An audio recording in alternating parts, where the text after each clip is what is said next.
In today's media-obsessed culture, we are constantly bombarded by images of women who we are told have more than us.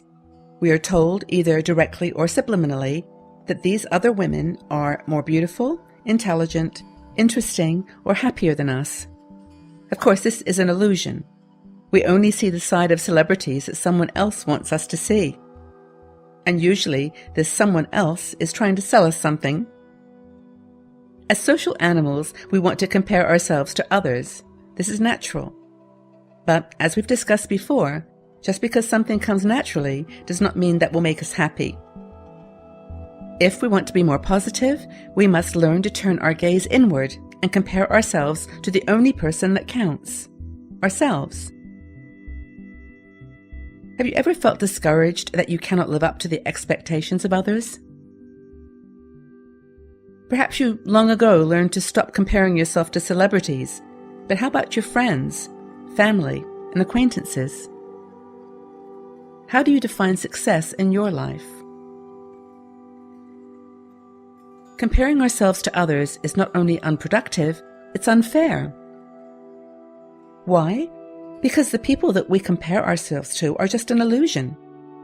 On the surface, they look calm, but underneath they have the same concerns, worries, and insecurities as the rest of us.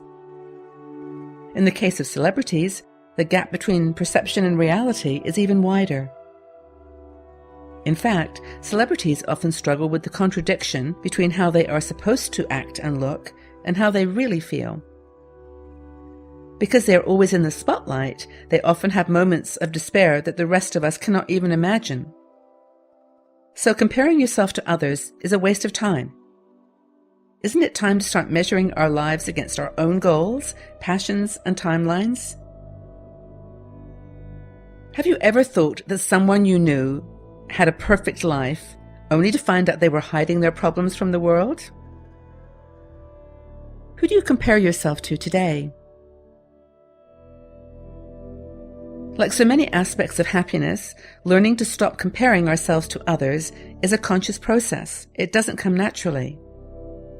The good news is that with a little practice, every single one of us can learn to be the measure of our own lives.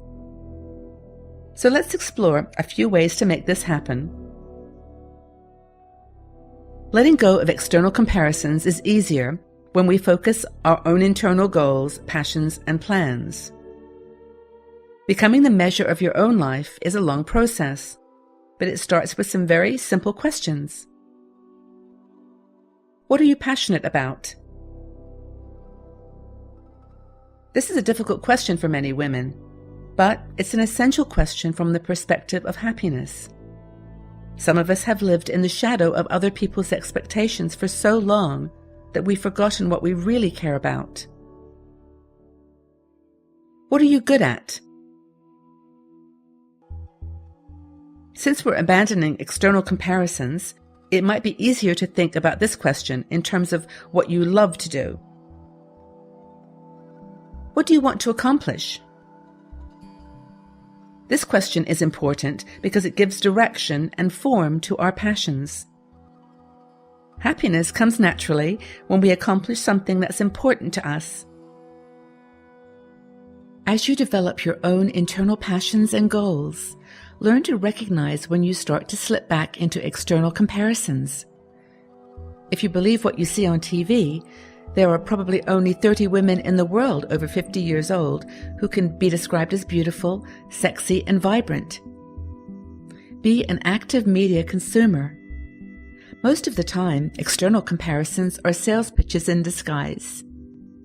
So ask yourself, what is this person trying to sell me? Sometimes it won't be a product. Politicians, friends, and family are also sources of external comparisons. Let's take a look at one comparison that many women encounter: anti-aging. Every year, women over 50 spend billions of dollars on anti-aging creams and treatments.